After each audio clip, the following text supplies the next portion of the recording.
Saludos, mi nombre es Ronald Roa, soy estudiante de la materia de Laboratorio de Tecnología Eléctrica. Para esta práctica se está haciendo el análisis de transformadores. La parte que me tocó a mí fue la parte de ensayo de corriente continua. Para la simulación se tomó en consideración al momento de hacer este ensayo suministrar un voltaje DC de ganado primario para hallar lo que es la resistencia mediante la ley de Ohm. Se movió con el dial simulando, me imagino que es un potenciómetro, que es una fuente variable en DC, para dar distintos tipos de voltaje, leer la corriente y por medio de la ley de Ohm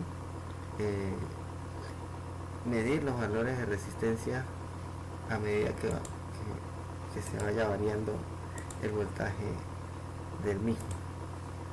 Aquí se puede notar, obviamente sin tener sin superar los niveles de corriente admitidos por el transformador, en este caso el de ganado primario.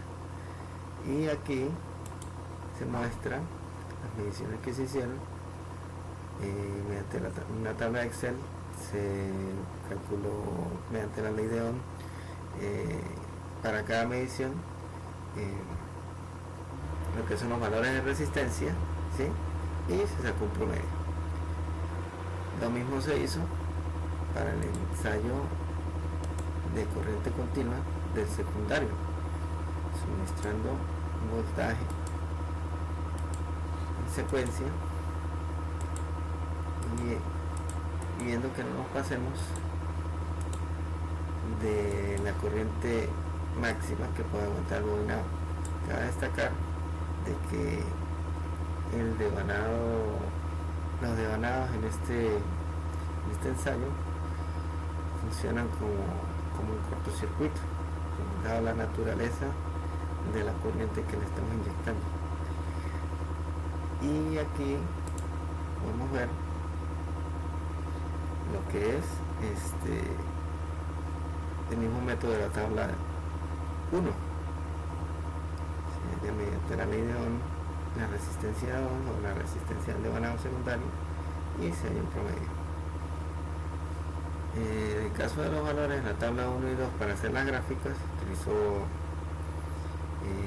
la herramienta Excel y obtenemos lo que son las gráficas de voltaje versus corriente para cada ensayo, para cada devanado primario y devanado secundario, y mediante la ecuación de la recta, de la pendiente, perdón, se logran hallar los valores gráficamente. Para el ensayo de transformador en vacío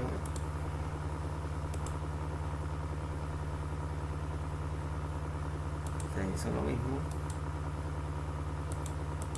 Mediante el dial se van corroborando los valores de tensión, ya en este caso en corriente alterna, ¿sí? Sin pasarnos de lo que es la tensión nominal que nos da la etiqueta del transformador. En este caso serían 120 voltios, y aquí podemos ver que ya en 120 voltios pues ya nos está marcando en rojo, avisándonos que ya estamos pasando el límite del voltaje nominal.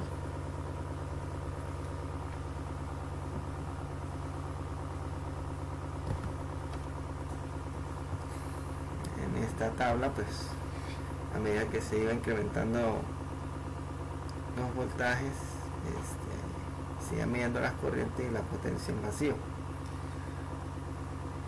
A partir de ello, mediante las ecuaciones dadas en el curso de teoría, pudimos calcular lo que es el coseno de phi sub 0, ¿sí? La resistencia y la inductancia para este caso en vacío. Cabe destacar de que en este ensayo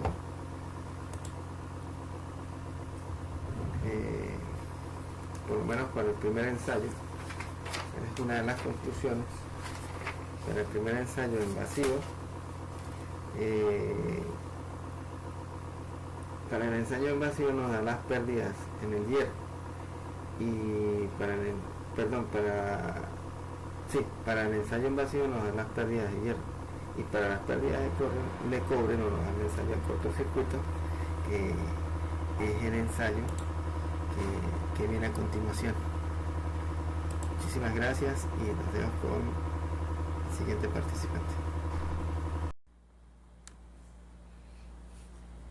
Mi nombre es María Labrador y yo les voy a explicar sobre el ensayo de transformadores. Con esta práctica se pudo comprender el funcionamiento y comportamiento de los transformadores en diferentes condiciones de uso y de operación, como son la medición indirecta de resistencia del devanado primario y del secundario, el ensayo en vacío y el ensayo en cortocircuito, como también se hallaron los valores de rendimiento y regulación del transformador con diferentes cargas. Para el ensayo en vacío, el bobinado secundario no está conectado a ninguna carga, es decir, que la corriente que pasa por él es nula. En estas condiciones, por el primario solo circuló una pequeña corriente necesaria para mantener el flujo en el circuito magnético llamada corriente en vacío.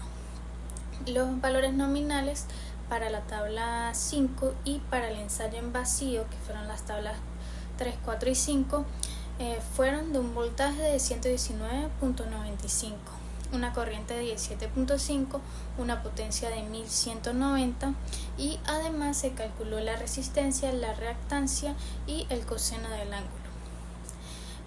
Con los valores del ensayo en vacío se pudo graficar la pendiente de la curva de potencia versus la corriente al cuadrado.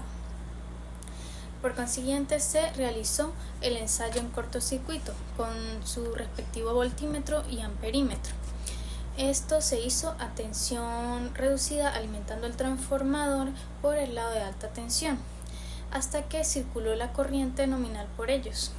Cabe destacar que los devanados de baja tensión se cortocircuitan en este ensayo.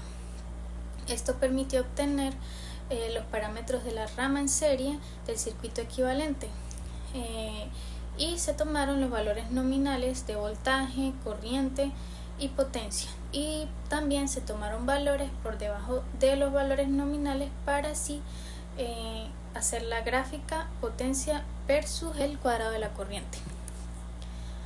Por último, se calcularon los valores de resistencia, impedancia y reactancia. Buen día, mi nombre es Aura Ruiz y voy a mostrar la parte de ensayo de transformador bajo carga.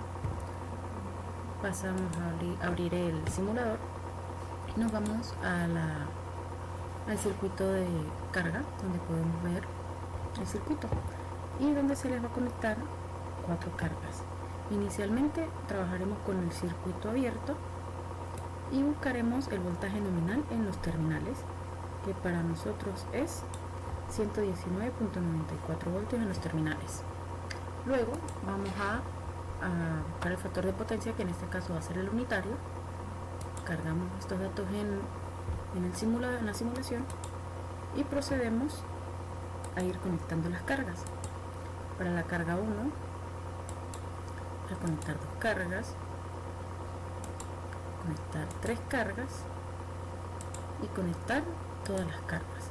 Y se puede observar cómo el voltaje ha ido bajando, el amperaje ha ido subiendo y los vatios han ido subiendo. Luego, para hacer el ensayo en atraso, aquí podemos observar ya los valores cargados para una carga, 2 cargas, 3 cargas y 4 cargas con un factor de potencia unitario. Luego vamos para el factor de potencia en atraso, que para nuestro caso sería de 0,80. Vamos al simulador y en esta parte colocaremos en atraso 0,80. Cargamos estos valores a la simulación y luego procedemos a ver cómo funciona con una carga, con 2 cargas, 3 cargas y las 4 cargas. Igualmente lo hacemos para nuestro caso en adelanto, es en 0,15 y buscamos el valor de 0,15, lo cargamos a la simulación y procedemos a observar el comportamiento para una carga, 2 cargas, 3 cargas y 4 cargas. Y aquí se pueden observar ya todos los valores cargados en la tabla. Se puede notar que para factor de potencia unitario y factor de potencia en atraso, el voltaje va disminuyendo mientras se van añadiendo las cargas. Y para el factor de potencia en adelanto, el voltaje va subiendo. ¿Esto por qué ocurre? Ocurre porque él está trabajando como un capacitor. Entonces él va almacenando el voltaje y de este modo es que va subiendo el voltaje cada vez que se va añadiendo una carga. Luego pasamos a realizar, en los análisis se puede notar lo que acabo de decir en esta parte y se puede notar en la gráfica como el inductivo y el resistivo, que son estas dos líneas, van disminuyendo el voltaje mientras se va añadiendo cargas, y el capacitivo, que es la línea gris, es la que va aumentando. Y al calcular el rendimiento de voltaje, se puede observar que para una carga tanto en resistivo, inductivo y capacitivo, para una carga da menor a 3. Esto quiere decir que es un buen transformador, está regulando bien el voltaje. Y a medida que se van añadiendo cargas, va haciendo que el transformador no pueda regular bien el voltaje. Si está menor al 3%, quiere decir que es un buen transformador. Y gracias, esa es mi exposición.